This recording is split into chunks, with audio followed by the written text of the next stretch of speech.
Hello, this is RJ from Game News USA today, back with another retrospective. We're going to go over Steven Crowder, and if you haven't heard of him, we're going to jump right into it, so thanks for being here. Please remember to like, share, and subscribe. We're in political season, so we're going to cover some political commentators in the lead up to the election.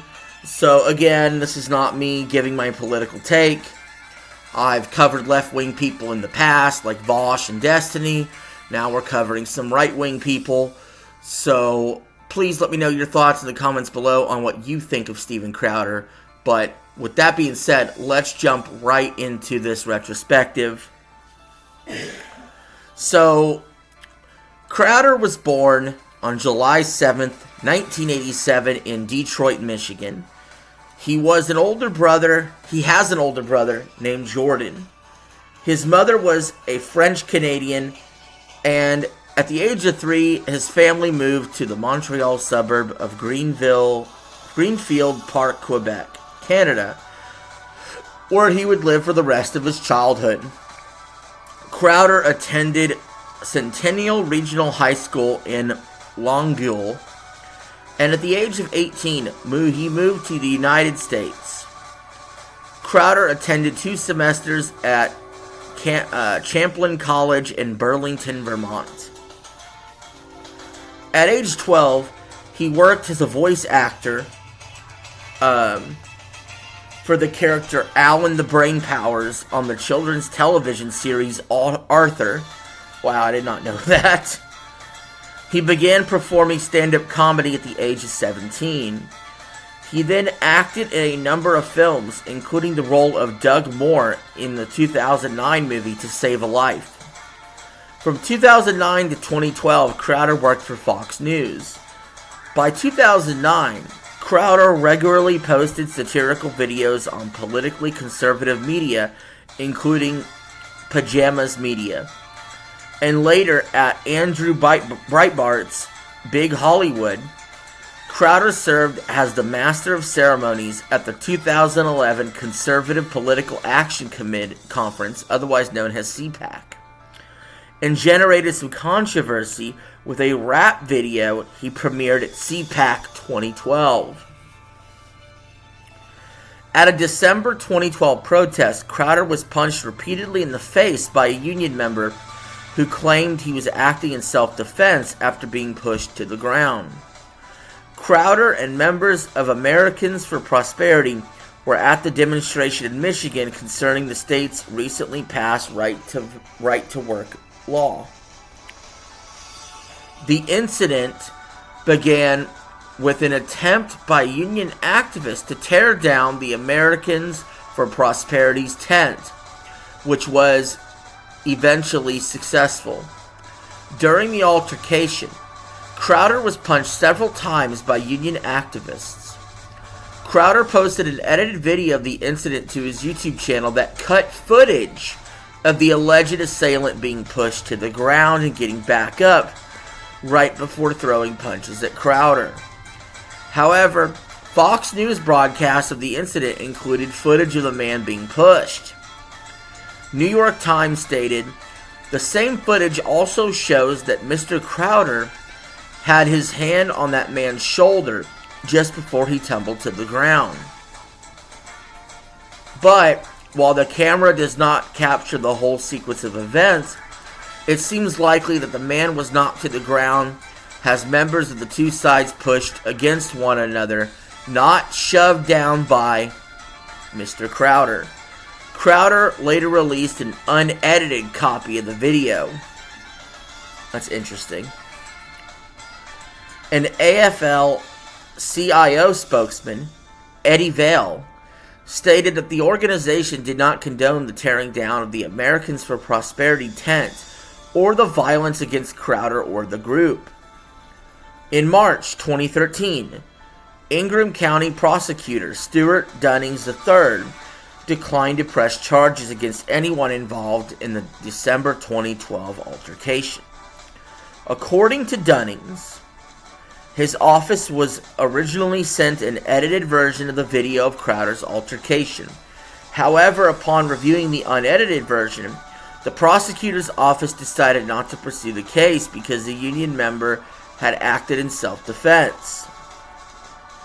In October 2013, Fox News ended its relationship with Crowder. This was announced shortly after Crowder made negative statements about Fox News host Sean Hannity and about Fox News. In 2017, the Louder with Crowder program, featuring mainly comedic content and political commentary, became a daily program featured on Conservative Review's new streaming service, CRTV. On December 3rd, 2018, CRTV merged with Glenn Beck's The Blaze, where Crowder was hosted until December 2022, alongside his YouTube channel, which existed since 2009.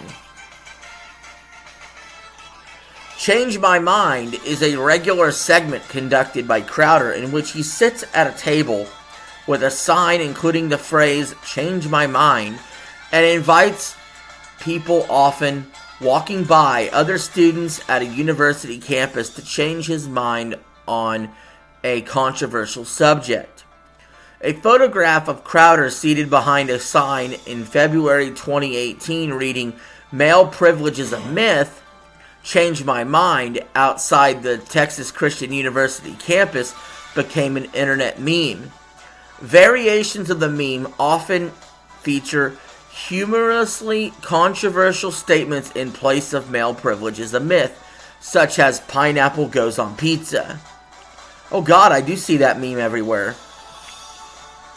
Francisca Tripathi, a sociologist at the University of North Carolina, Chapel Hill, said that Crowder is very popular, especially among young conservative voters. Stanford research Becca Lewis told Bloomberg News that while Crowder does not directly express white nationalist views, his channel has some of the most overt racism of any of the shows I've ever looked at. Crowder's channel faced similar criticisms after he described CBS reporter Betty Yu's face as aggressively Asian, with CBS and KPIX-TV condemning what they described as the horrific racist comments and demanding Asian stereotypes on his show. Crowder's show has also been a success on Apple's podcast list, having remained on the top 100 list over the course of 2020. On YouTube, the Louder with Crowder podcast has 5.94 million subscribers, and his secondary channel, Crowder Bits, has approximately 1.21 million subscribers. In June 2019, YouTube investigated Crowder for his use of racist and homophobic slurs towards Carlos Maza in multiple videos reacting to the Vox series Strikeout, which Maza hosts. Crowder referred to Maza using homophobic slurs and mocked his voice while sometimes wearing an offensive shirt. Maza expressed disappointment in YouTube for not providing enough protection against the alleged harassment. Vox's media, The Verge, published an article stating that Crowder's videos routinely contain egregious violations of YouTube's policies against cyberbullying. Crowder responded with a video where he said his use of slurs was playful ribbing on his comedy show, and that he opposed doxing and harassment. While YouTube acknowledged that Crowder's language was hurtful, it initially concluded that the videos posted don't violate our policies. Determining Crowder had not encouraged his viewers to harass or dox Maza, and that the main point of the video was to respond to opinion. The decision to not suspend the channel drew considerate criticism. Hold on, I want to stop right there. I don't think it's good that Crowder made racist or homophobic statements. But I also don't want him deplatformed over it either, because I do believe in free speech. So he could be an asshole, and then you can respond to him being an asshole, is my opinion. The next day, YouTube suspended the channel's monetization, describing the objectionable content as a pattern of egregious actions harmed to the broader community. Fascist. The reversal decision not to suspend the channel drew criticism as well. Gee, I wonder why. YouTube is too fucking fast to suspend people, to ban people, and to take action against people, to copyright people. YouTube is fucking the most fascist, communist organization I've ever known in my life. I don't know why I post here sometimes. So often I have problems with YouTube community guidelines. Fuck your community guidelines. In August 2020, YouTube remonetized some of Crowder's content on the site, stating that Crowder's content had since become compliant with YouTube policy. Crowder announced in February 2021 that he filed a lawsuit against Facebook, alleging he was unfairly censored on the platform. He probably was. The next month, YouTube suspended Crowder's channel for 1 week, claiming that he violated the presidential election integrity policy by advancing false claims about the 2020 presidential election in Nevada, and again, identifiably demonetized his account. His account was then given a second strike on the platform for reveling in or mocking the killing of Ma'Khia Bryant in a video he posted. And Crowder responded by announcing that he had filed a lawsuit against YouTube seeking an injunction. Honestly, guys, these social media platforms have to stop being the police. It needs to be the open square. Honest to God, it needs to be the open square with free speech. Because if it's not, then that's when you get situations like this where people are banned or demonetized or forced to change their content. Like, for example, Skeeter Jean recently has got into hot water with YouTube. If you don't know who that is, that's somebody that catches predators, dangerous predators, and exposes them. YouTube started hitting him. Now he has to blur the faces of the predators. Congratulations, YouTube. That's what happens when you step in and swing your dick around and think that you deserve to decide what belongs on the platform or not. Just provide us the fucking platform and the people that come here and get the fuck out of our way. Okay? And we'll let people decide in the comments section. People decide with their eyeballs whether something is good content or bad content. Not you. Not some little, oh, I'm going to sit in an office and I think this is offensive. I'm going to ban you. I'm going to demonetize you. Shut the fuck up. Leave everybody alone and let nature take its course. Dumbass racist people will show themselves and they'll get talked down to about and boycotted anyway. It's called the free market. Anyway. In January 2023, Crowder revealed on Louder with Crowder that he had received a term sheet from a conservative media outlet that he left unnamed. Crowder listed the offer's stipulations that if he were to be demonetized or removed from platforms such as YouTube, Facebook, or iTunes stores, his payment would be cut substantially during that period. He criticized this as a symptom of right-wing media not fighting back against, but rather implicitly condoning what he considered censorship by Big Tech, stating that Big Tech is in bed with Big Con. And I agree. Look, I don't agree with some of the shit Crowder said. I think some of the shit he said was awful and racist and terrible. But I'll defend his right to say it. The same way that I defended Vosh's right to say things without getting banned, or Destiny's right to say things without getting banned, even if I didn't like what he said.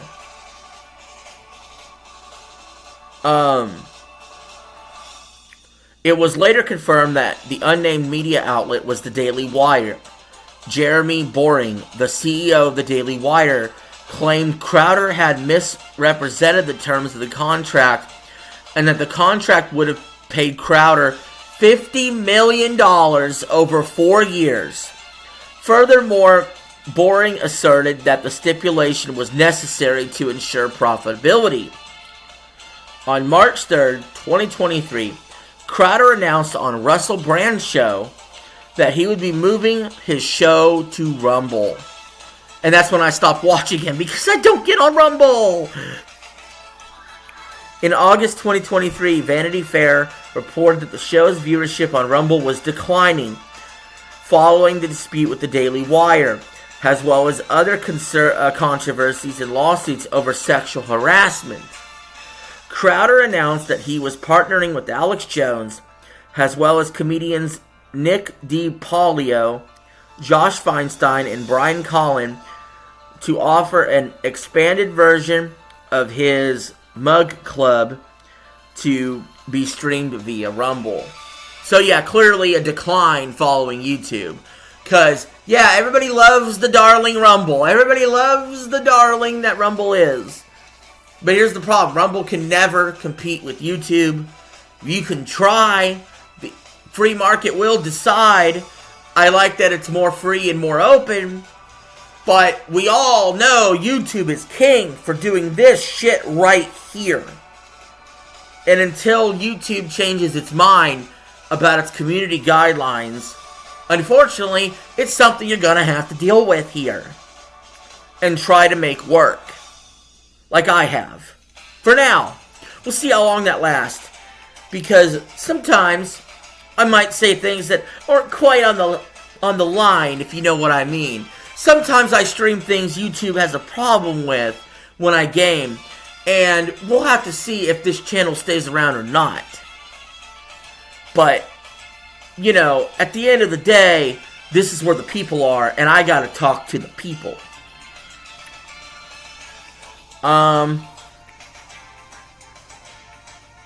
We're getting to the end of this.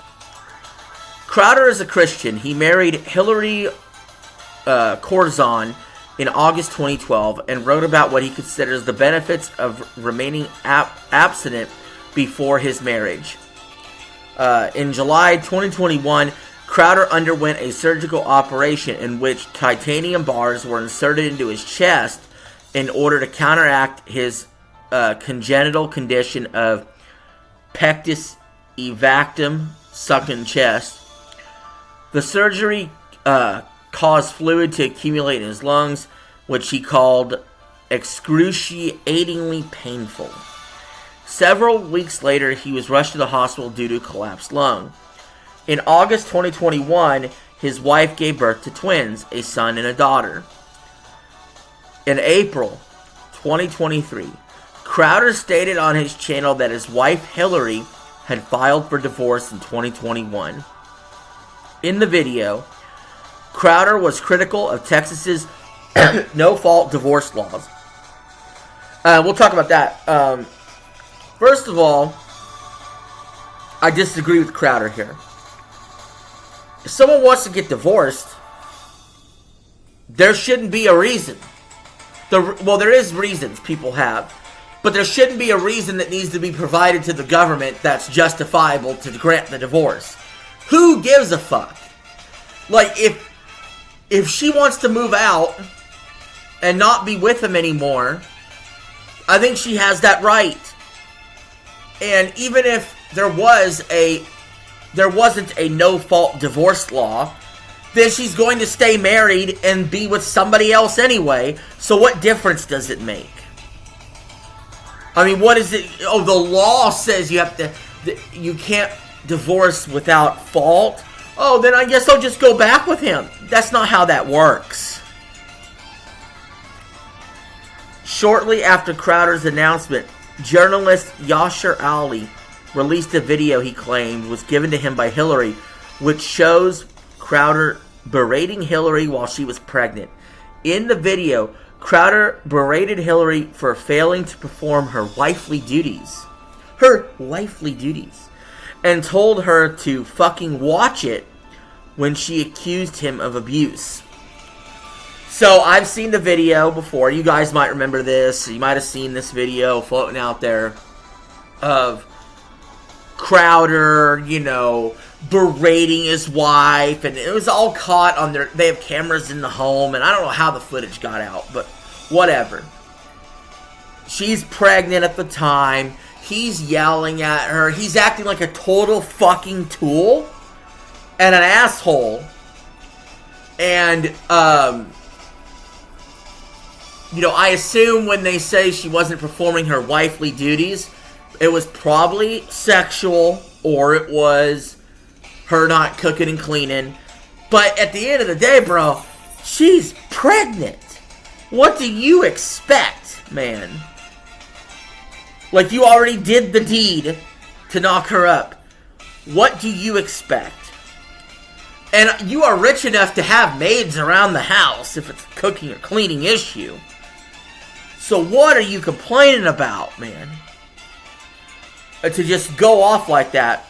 And I have no idea about the other stuff with the actual abuse that she claims.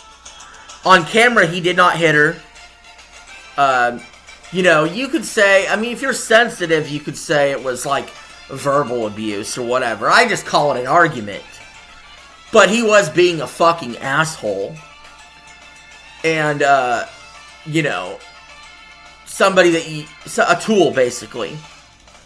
But, point is, I'm sure outbursts like that had happened a lot in that house, and that's why she wanted the divorce. So I guess that's a fault, right? That's a reason.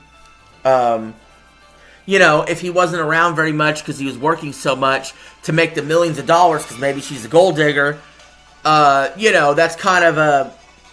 I see this so often where guys are working hard, making a lot of money, and then the woman they're with isn't happy because they're only in it for the money. And then when the guy is around, there's fights and arguments because he's stressed. And, you know, I kind of see both sides of it. And it's really, you know, hard sometimes.